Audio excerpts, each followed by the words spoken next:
பதுங்குற புளியை சீண்டி விட்டு அப்படியே பாய வச்சுருவாங்க போல இருக்குது. இந்த ப்ரொவோக் பண்ணுறது அப்படின்னு சொல்லுவாங்க. சும்மா இருக்கிறத போட்டு நோண்டி நோண்டி பெருசாக்கிறது. இல்லைனாக்கும் வந்துட்டு இப்படியே வந்துட்டு பண்ணியே வந்துட்டு உடம்ப ரணகலமாக்கிட்டீங்களாடா அப்படின்னு உசுப்பேத்தி, அந்த மாதிரி இந்த பொண்ணை உசுப்பேற்றுறதில்ல, இந்த பொண்ணை வந்து சுரண்டி விட்ட பாருங்க அப்படிங்க பார்க்குறோம். ஓகே. கொஞ்ச நாளாக ஒரு பிரேக் எடுத்திருந்தேன் இந்த சீரியல்ஸ்லேருந்து. சரி திரும்ப வந்துட்டு போடலாம். ஆனால் நான் பார்த்துக்கிட்டு தான் இருக்கேன். என்ன போடுறதுக்கு எனக்கு டைம் இல்லை, மற்ற வேலைகள் இருந்தது. ப்ளஸ்ஸு ஒரு சில நேரத்தில் இரிட்டேட்டிங்காக இருந்தது. இந்த அந்த சீரியல்லாம் முடியுமா அப்படின்னு பார்த்துக்கிட்டு இருந்தேன். நல்ல வேலை முடிஞ்சிருச்சு அந்த சீரியல்லாம். ஏன்னா அதெல்லாம் ரொம்ப பிடிச்ச சீரியல் அப்படின்னு. சரி இந்த சீரியல் நல்லா இருக்கே, அதனால் கண்டினியூ பண்ணலாம் அப்படின்னு வந்திருக்கிறோம் நம்ம. ஸோ இனி ரெகுலராக போவோம் அப்படின்னு பார்ப்போம். ஸோ என்ன ஆகுது அப்படின்னா, கொண்டு போய் இந்த பொண்ணை வந்துட்டு போலீஸ் ஸ்டேஷன் பிரச்சனைக்கு பிறகு கொண்டு போய் அங்கே அவங்க வீட்டுக்கு வர சொல்லிடுறான் அந்த தங்கராசு. அங்கே போயிருக்கிறாங்க. அங்கே போயிட்டு அந்த பொண்ணு வந்து ரொம்ப நல்லா அந்த பிள்ளைங்களோட இருந்துக்குது. அந்த அம்மா பார்த்துக்கிறாங்க. ஆனால் இந்த தங்கராசு அம்மாவும் இந்த சுரேஷம் பண்ணுற அக்கிரமம் தாங்க முடியாத அக்கிரமங்களாக இருக்குது. அதை விட கூடமா அந்த வீட்டிலேருந்து அனுப்பி வைக்கிறதுக்கு முன்னாடி சாப்பிட வைக்கும்போது இந்த அவர் வந்துக்கிட்டு வள்ளுவர் அப்படின்னு சொல்லிட்டு வாசியை தெரியுமாம்மா அப்படின்னு கேட்ட உடனே அந்த பொண்ணு கேட்ட கொஷின் இருக்கே, அதான் சூப்பர். நம்ம வழக்கம் போல் ரேவதி வாசி பற்றி கேட்குறீங்க, உங்கள் அக்கா பொண்ணு தானே, சித்தப்பா பொண்ணு தானே, அவள் கல்யாணத்துக்கு வரல, அவளை பற்றி பேசுகிறீங்க நீங்கள் அப்படின்னா, அதை சொல்லலை, வள்ளுவர் வாசியை பற்றி சொன்னேன்னு. வள்ளுவர் வாசியை பற்றி கதையை சொல்லி வாசி எப்படி இருக்கணும், வள்ளுவர் எப்படி இருக்கணும், வாசி எப்படி வள்ளுவர் எப்படி கடவுளாக இருக்கிறாரு, வாசி எப்படி வந்துக்கிட்டு அந்த கோயிலை பேண்டுற ஆளாக இருக்கணும் அப்படின்லாம் கதை சொல்லும்போது ஆஹா வெடிக்க போகுதுடான்னு பார்த்தாக்கா இந்த பிள்ளை வந்துக்கிட்டு தலையை ஆட்டி ஆட்டி கேட்குது. ஆஹா அப்படின்னு பார்த்தாக்கா என்னமோ சொல்ல போகுதுன்னு நினச்சோம். ஆனால் ஒன்றுமே சொல்லலை. ஆனால் அது வந்துட்டு கடைசியாக நினச்சேன், காதுக்குள்ளேருந்து பஞ்சு எடுக்குமோ இல்லை காதுக்குள்ளேருந்து ஸ்பீக்கர் எடுக்குமோ பாட்டு கேட்ட தலையாட்டினது அப்படின்னு நினச்சேன். நான் தங்கராஜுக்கு ஒரே சந்தோஷம், நம்ம சொன்னதெல்லாம் கேட்டுருச்சா, உன்னோட வெயித்தே பேசலையே அப்படின்னு. நமக்கு இப்போ உப்பு சப்பெல்லாம் போச்சு. ஏதாச்சும் ஒரு வார்த்தை கேட்டிருக்குன்னு பார்த்தேன், கேட்கலை. சரி காதுலேருந்து ஸ்பீக்கர் எடுக்கும் அப்படின்னு பார்த்தேன், அதுவும் எடுக்கலை. எங்கடா போச்சு அந்த பிள்ளை அப்படின்னு தோண வேண்டியதாக போச்சு.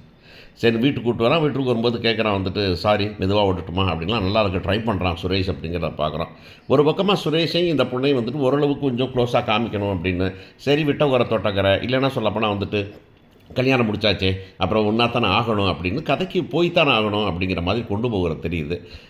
சுரேஷை வந்து மோசமாக காமிக்கவும் முடியலை. அப்படின்னா ஒட்டுமொத்தமாக இன்ஃப்ளூயன்ஸே வந்துட்டு அவங்க மாமா தான் அப்படிங்கும்போது அப்படின்னு பழியை தூக்கி போடலாம். மயில் பண்ணுற தப்புக்கெல்லாம் காரணம் அவங்க அம்மா அப்பா தான் அப்படின்னு தூக்கி போடலாம். ஆனால் வந்துக்கிட்டு ஏன்னா சின்ன பிள்ளையா ஒரு போலீஸ் ஆஃபீஸர் எவ்வளவு லாஜிக்கு தெரிஞ்சிருக்கணும், எவ்வளோ பிரச்சனைகள் ஃபேஸ் பண்ணியிருப்பேன்.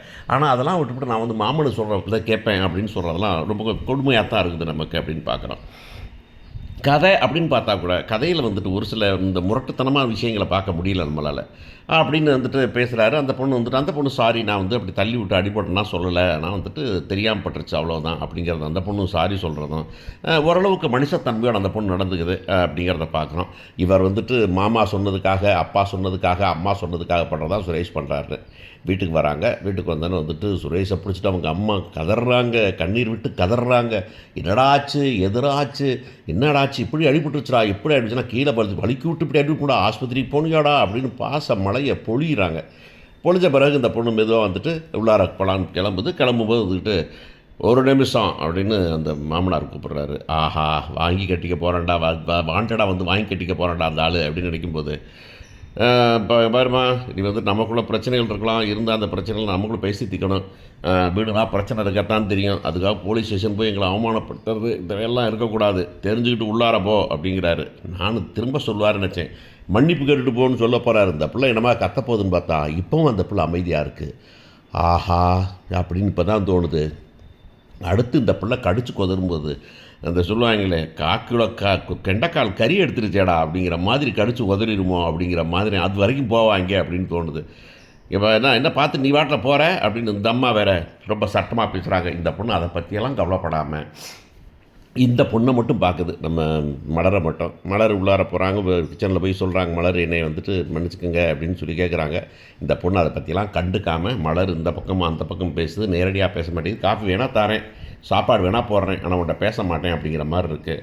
அவர் கேட்குறாங்க என்பட்ட இப்போ என்னங்க ரொம்ப கோபமாக இருக்கலாம். ஆமாம் அந்த பொண்ணு எதிர்பார்க்கவே இல்லை மலர் அப்படின்னு மலர் வீட்டுக்காரர் வேறு சொல்கிறாரு. ஆ, சரி அப்புறம் வந்துட்டு ரூமுக்கு போகிறாங்க. இங்கே பக்கம் வந்துட்டு இந்த பொண்ணு வந்துக்கிட்டு திரும்ப வழக்கம் போல் புருஷன்ட்ட முறுக்கிக்கிட்டு நீ என்ன வந்துட்டு ஆனால் அவன் சொன்னது இப்படி தானே ₹100க்கு அல்வா வாங்கி கொடுத்தா நீ வந்துட்டு கம்முன்னு போயிடும் உன்னை சமாளிக்கிறது ஈஸி அப்படிங்கிறதெல்லாம் வந்துட்டு சொல்லி காட்டுறது ரொம்ப நல்லாயிருக்கு. மலரோட ஆத்திரமும் ஆதரவும் என்னன்னா அதாவது என்னென்னா மலருக்கு மேலே நம்ம கோவம் இருக்குது ஏன் எய்த்து பேசலை அப்படின்னு. ஆனால் ஒரு சிலர் அப்படியே வளர்ந்துடுறாங்க. இதைத்தான் எப்போவுமே சொல்கிறது, போனோன்னா நீ யாருன்னு சொல்லிடணும். அதுக்கு தான் இன்ட்ரடக்ஷன் செஷன் அப்படிங்கிறது பேர்.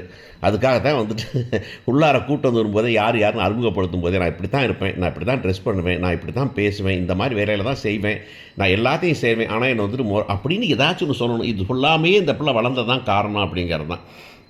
இது பை நேச்சர் அப்படி தான் இருக்கும் அப்படிங்கிறது தான். ஆனால் அதை வெடிக்க வைக்கிறது தான் வந்துக்கிட்டு மதியோட வேலையாக இருக்கணும் அப்படின்னு நம்புகிறோம் நம்ம. அப்படின்னு அந்த பொண்ணு பிஹேவ் பண்ணுறது இப்போ நல்லாயிருக்கு. இந்த பக்கம் பார்த்தீங்கன்னாக்க ரூமில் வந்து அவன் வந்துட்டு ட்ரெஸ்ஸை மாற்றுறாரு. ட்ரெஸ்ஸை மாற்றிட்டு வந்துட்டு இங்கிட்டு போகிறாரு, அங்கிட்டு நடக்கிறாரு மிஸ்டர் சுரேஷ். இந்த பொண்ணு ஒன்றும் பேசலை, பவ்யமாகவே இருக்குது. அப்புறம் பார்க்குது, ஒன்றும் பண்ண முடியல, இவனோட தனியாக இருக்க முடியாதுன்னு நோட் புக்கெலாம் தூக்கிட்டு சரி நான் வெளியே போகிறேன், நான் பாடம் ப்ரிப்பேர் பண்ணணும் அப்படின்ட்டு அந்த பொண்ணு போயிடுது.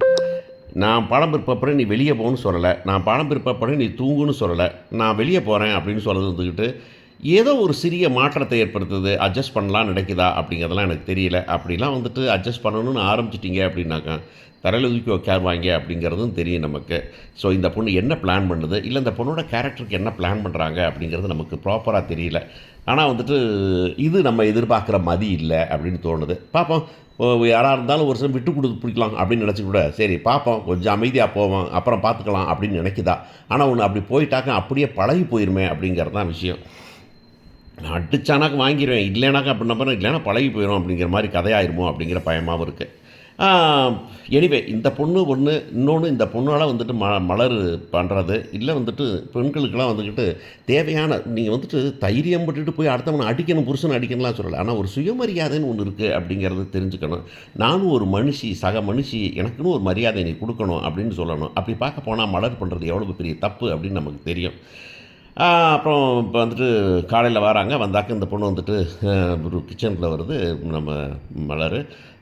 இல்லை மலரோட மாமியார் வந்து பார்க்குறாங்க. இந்த பக்கம் ஃபோன் இருக்குது, மலர் மட்டும் அந்த பக்கம் இருக்காங்க. ஃபோனில் வந்துட்டு இந்த பொண்ணு வந்துட்டு அது பிளாக் பண்ணதை எடுத்துருச்சோன்னா அவர் மெசேஜாக அனுப்புகிறாரு, கிஸ்ஸாக அனுப்புகிறாரு. என்னடி உனக்கு ஆர்ட்டாக வந்துக்கிட்டு இருக்குது அப்படிங்க.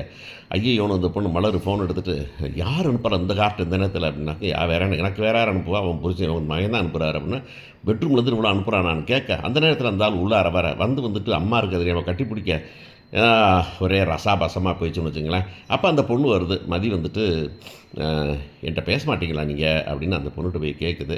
கேட்டால் வந்து அந்த பொண்ணு ஒன்றும் பேசாமல் போகுது. அவன் பேசின பேச்சுக்கு நீ பார்த்து நடந்துக்கன்னு ஏற்கனவே சொல்லியிருக்காங்களே, இவங்க வேறு மாமியார் ஏற்றி விட்டுருக்காங்க. உன்னை எவ்வளோ கேவலமாக பேசினான், அவள்கிட்ட ஒழுங்காக பேசாத, அவள் நீ செய்கிற வேலையில் பாதி வேலையை அவளை செய்ய வை அப்படின்னு சொல்லிகிட்டு இருந்தாங்க. இதெல்லாம் இனிமேல் தான் ஆரம்பிக்கும் அப்படின்னு நினைக்கிறேன் நான். ஆனால் என்னென்னா கொஞ்சம் சுறுசுறுப்பாக இன்னும் போனால் நல்லா இருக்குன்னு எனக்கு தோணுது. உங்களுக்கு என்ன தோணுது?